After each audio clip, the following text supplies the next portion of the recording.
You're listening to Eating for Eden, Episode 2.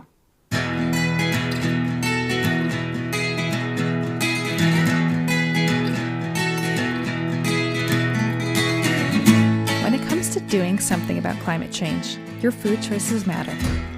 Thanks for tuning in to Eating for Eden, a podcast that takes a food-first approach to climate action. I'm your host, Jessica J. Schroeder, and I am passionate about food that tastes good and does good. I'll guide you with practical tips and help you thoroughly enjoy your food along the way.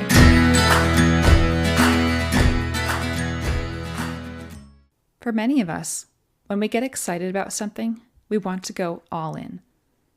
It's understandable. Yesterday you saw the world one way. Today you see it differently. You don't want to live like you did yesterday.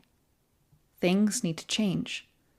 So you set out to make change, starting with your own life and habits. However, far too often we get burned out or overwhelmed by attempting to implement and sustain too much change at once. While it may be possible for a select few to make a 180-degree flip overnight, for most of us, that's not realistic. Not only is it nearly impossible to achieve such a quick shift, it's not sustainable. If you're listening to this podcast, I imagine you're at least curious about plant-based eating. You may already be a flexitarian, pescatarian, or vegetarian. And perhaps your goal is to be 100% vegan. If that's your genuine, heartfelt goal, go for it. You have my support. However, if you want to make an impact but you're unsure of how much change you can handle right now, don't sweat it. Start where you are and do what you can. Doing something is better than doing nothing. You don't even have to have a particular goal. Just choose a place to start making little changes.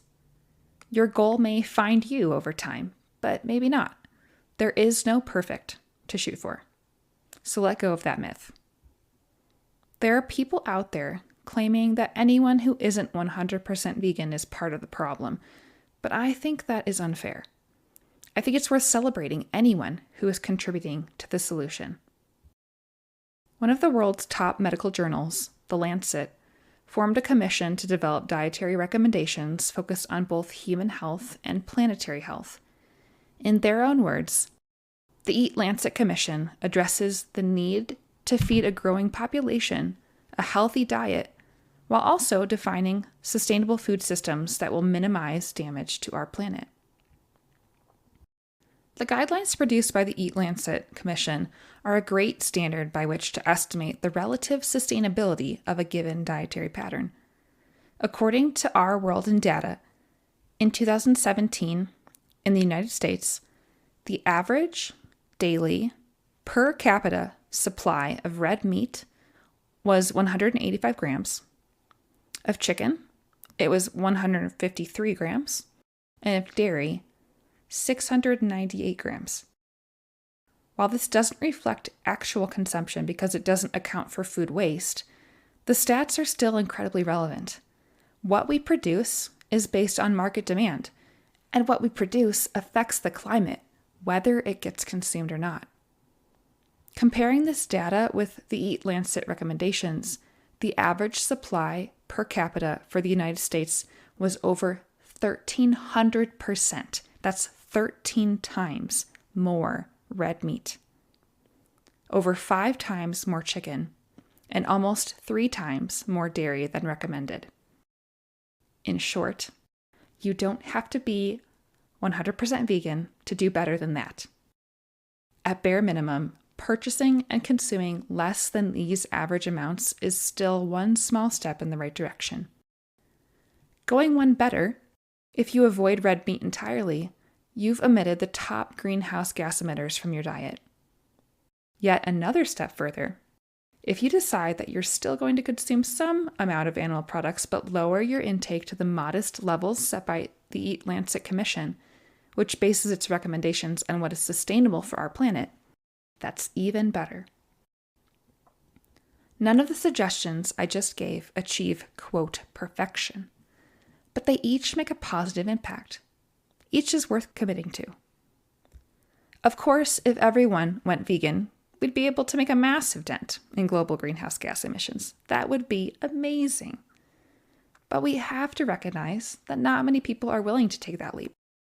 And even those who are willing need time to develop new habits and work their way there.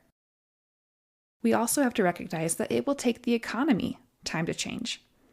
It's actually a good thing that it takes time for humans to make sustainable changes to our dietary patterns, because if this is going to be sustainable for everyone involved, infrastructure, think jobs, supply chains, etc., infrastructure is going to have to change too. To be abundantly clear, that's what we want and need. Without such infrastructure changes, we won't make the dent in climate change we're hoping to make. So, these things go hand in hand. In cases like this, perfection often becomes the enemy of the good. So let's get started.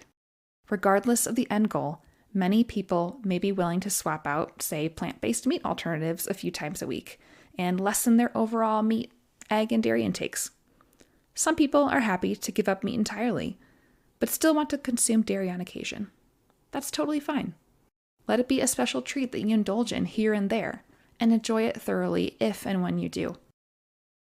Again, the goal here is not perfection. It's all about joining in, doing what we can with where we are and what we have to make a difference. If you have a particular goal in mind, I encourage you to make your way there over time. That may take you a month. It could take you a year. Your current eating pattern and your own unique body and personality will determine how easy or difficult these changes will be for you. Set yourself up for success by changing things gradually. Once you see how things are going, you can adjust the rate at which you make additional changes. The point for everyone listening is to make changes that are truly sustainable for you. Changes that you can keep and that you can truly own as new habits, not just a fleeting fancy or a fad. Sound good? All right, now let's get practical. Regardless of your end goal, if you're curious about where to start, consider these 4 tips for making sustainable plant-based swaps and moving toward a smaller food footprint. Tip number 1, lessen the amount of meat you eat per week. If you currently eat meat every day, start by doing a meatless Monday. If you feel comfortable adopting more days of the week as meatless, consider doing weekday veg or weekday vegan, reserving your consumption of meat and/or other animal products for the weekend. If that feels like too much, try eating vegetarian or vegan before dinner. Remember, any progress is good and worth celebrating. Don't let perfection be the enemy of the good. Tip number 2, swap out dairy milk for plant-based alternatives. Whether this is at home or out at your favorite coffee shop, opt for options like oat or soy.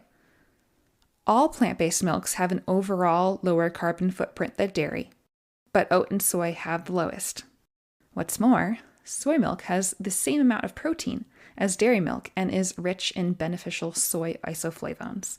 Check out the show notes for a link to an episode of The Proof podcast where you can learn more about soy's health benefits and bust some of the myths that you might be hanging on to. Tip number 3, use egg alternatives in baking. While some food items, like a classic souffle, are what they are uniquely because of the eggs, there are tons of foods, baked items and otherwise, that can easily be made without eggs. If you like to bake, start getting used to making your favorite items with egg substitutes.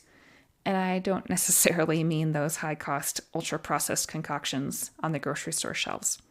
There are plenty of swaps you can make with whole and minimally processed ingredients that you might already have at home. One thing to note about egg substitutes is that what you choose to use will depend on the role that the egg is playing in the finished product. For instance, does the egg serve as a binder? If so, you'll want to opt for something like chia seeds or flax meal or psyllium husk. Does the egg add richness to the recipe? If so, adding fat or flavor will serve as a better substitution route, so maybe switching out for a bit of olive oil or nut butter, or an extract like vanilla or almond.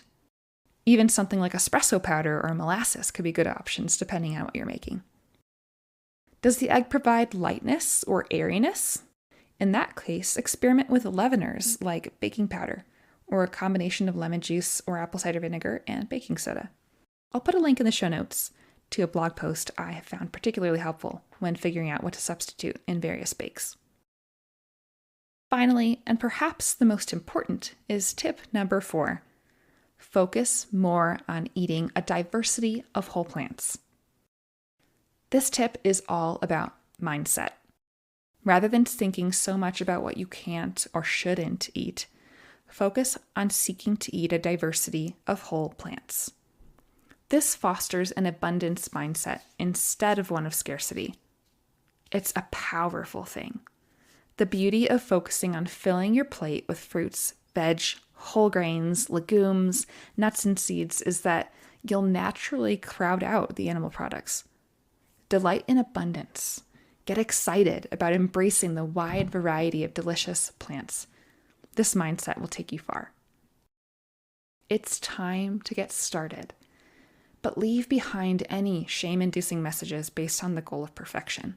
These are not serving anyone.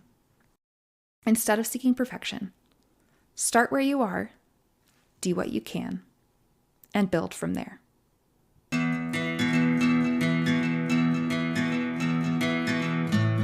Thanks for listening to Eating for Eden. If you found this episode informative or inspiring, please consider sharing it with a friend. Climate change is an issue we all need to tackle together, so let's invite others to journey along with us as we continue the conversation and start taking action. Until next week, friends, take care.